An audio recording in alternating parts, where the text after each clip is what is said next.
As you can see from our videos, when you charging the machine, the light, if the battery is run out, the light will be red and it is flashing.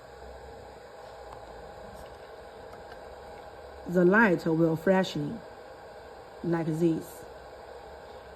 It will be red if it is in charging. Now it is full, so it turns in green. And also there is a little noise about the fan. The fan will make noise like this. You can plug out those wires hardly to make sure it is connected tightly. You can plug it. It should be connected.